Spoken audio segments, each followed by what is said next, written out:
tweeted. So they call a goaltend. They literally blew the whistle that it was a goaltend. There was a putback after the whistle. After review, they said no goaltend, but count the basket. What is that? That's NBA officiating. He went on to tweet, refs have bad games, crews have bad games, but this isn't a single game issue. This is the same stuff that has been going on for 20 years. Hire former refs who think they know how to hire, train, and manage, realize 2 years later they can't repeat. So the NBA said they plan to await Commissioner Silver's ruling on the protest before announcing any possible discipline for Cuban's Twitter tirade. What do you make of Mark Cuban going off this way on Twitter? Greeny, I think me and you feel the same way, right? I'm so sick and tired of Mr. Shark Tank himself. Put a muzzle on his mouth. What are you complaining for? Isn't this the same game that you held out your two-star players? So this game wasn't important, right? All of a sudden you just want to protest and gripe about the refs all of a sudden now. I'm not with it. Okay, I can understand your point on griping and guys being there, but let's not forget that the NBA's had some issues with officiating this year. Go back to Dame Lillard and that game that took place earlier this month. That was a clear goaltending. You have 3 officials out on the floor. You have to get these calls right. You blow your whistle and you say that there's a goaltend, that immediately becomes a jump ball situation. You don't award a basket after you've already called a goaltend on the floor. So whether or not he load managed his 2 best players, which he did, and whether or not this game becomes important in a month and a half from now, which it might, you have to get the calls right. And I think that officials, again, we've had this conversation before, should be held accountable when they make these kind of egregious mistakes. Yeah, but at the end of the day, you're not going to, this is not going to be the last time that an official make a wrong call. Like, this happened throughout sports. So we can't say, official may have missed a call in the first half. And this is the problem. We always go back and look what happened in the fourth quarter, but we forget what happened in the first, second, and third quarter. The officials could have missed a travel. Or, by the way, you could have avoided a turnover and got an extra possession and won the game that way. Absolutely. I mean, anyway, so, I mean, my whole thing is that, like Doc Rivers used to tell us, don't leave the game in the officials' hands. He's pointing out what he believes to be a systemic problem with the way that they choose and train and all this kind of stuff, the officials. If he has that problem, he does own one of the teams in the league, right? He has a place to voice that. He has places to go and do Twitter. something about that besides just posting it to Twitter. Meanwhile, if you didn't hear this, Mark Cuban's got nothing on Chase Buford, all right? Wisconsin Herd head coach Chase Buford and the G League, not happy with the refs last night. I'm sorry, what? Listen to what he said.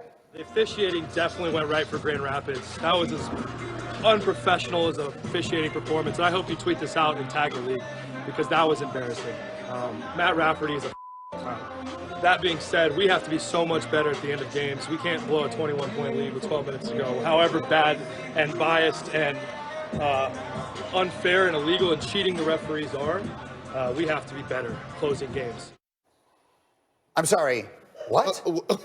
Are we okay with that? Are we okay with his hair, his shirt being unbuttoned, looking as disheveled as he does? I mean, like, he looks like Jim Carrey in Liar Liar when he figures out he can't tell a lie. Like, he's super stressed. That may or not be true. I'm not disagreeing with that, but this is like the G League. This is like a real league, right? This is owned by the NBA. Yes, he just called the referees illegal. By the way, most publicity the G League has ever had on this show. I played in the G League, and I mean, see, this is the problem, though. It starts with Mark Cuban, so now he think he could do it. Okay, fair enough. Speaking of problems, are you kidding me? Speaking of problems, we had an issue here. Okay, I just need to show you this. RJ and J. Will, right? Our 2 guys, our 2 basketball guys, our close friends. What happened here? They wore the same suit on the air the other night. What's this? I mean, you know, they've got a really tight bond, and maybe that brotherhood that they talk about so frequently on this show. No one told me we were going to do that. Hey, Green, is this besties week? I don't know. To share. We're brothers. It's a different shade. It's a slightly different shade here, guys. Come on. It's really not. It's really not. The fact that he and I shop at the same store really should be left completely out of this conversation. Totally different conversation. Right now, Bill Mitchell is very excited. He is a superstar in the making. Listen, Jason Tatum overnight went from an all-star to possibly in the MVP conversation. When you watch Jason Tatum before the All-Star break, he killed the Clippers and Kawhi Leonard, flat out outplayed them. And then you watched him last night, he was putting on a clinic all across the board, giving them, he was in his suitcase, not his bag, Green. He was in his suitcase. And when you look at Jason Tatum, I wouldn't be surprised if this kid wouldn't be a Celtic for life. Okay, so he looks terrific, and the Celtics, I've been saying all along, in my opinion, are the biggest threat to Milwaukee to wind up coming out of the Eastern Conference into the NBA Finals, where maybe they will find LeBron and the Lakers. LeBron and AD together, what are we seeing right now? The best duo in basketball. But I think LeBron really down the stretch of this game, we always get amazement as post-game press conferences say, LeBron, what happened? And he goes second by second in the game and can recap every single thing. He used that to his advantage in the game, in the game-winning shot yesterday afternoon. Because you think about 7 minutes left to go. Look at his positioning on the floor. He drop steps baseline. It's contested. Great defense by Jaylen Brown, who really did a good job bodying him up. Same situation, same location on the floor. Now 31 seconds left to go in the game. Down one. You fake going to that baseline. You spin back the other way. You create that space. You create the opportunity to shoot and finish. That's LeBron James thinking his way through the game as much as he does playing it. What are LeBron and AD together right now, Perk?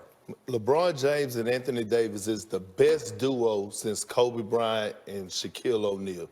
I'm telling you, they are unstoppable. Those two guys are dangerous. You hear all this noise talking about, oh, yeah, the Los Angeles Clippers, they got dogs. Well, I tell you what, the Lakers don't need dogs because they got a lion in LeBron James. They got a tiger in Anthony Davis. They got a bear in Dwight Howard, and they got a few hyenas over there on the bench. So You're high on Howard. You were telling us in the meeting, you are very high on the role that Howard can play in this thing. Absolutely. Listen, and all due respect to JaVale McGee because he's playing his part, but if Dwight Howard was starting right now, he would be a walking double-double. I mean, he has come in, and listen, it was low risk for high reward, and he's been a high reward. Came in on a non-guaranteed contract, proved that he still got a lot left in the tank, has been sensational for them, especially on the defensive end. I feel like you've already answered the question, but Lakers or Clippers coming out of the West, who do you like? Hey, listen, I'm not about to bet my hard-earned ESPN money against King James. I tell you that. Agree or disagree? I will go with the Clippers. Okay. I don't have. By the way, I don't have his hard-earned money, so I can say pretty much whatever I want. Meantime, in what will be a very different sort of day today at the Staples Center, I want to show you a live look at the crowds that are beginning to gather outside that building today for Kobe Bryant and Gianna Bryant's memorial. I hear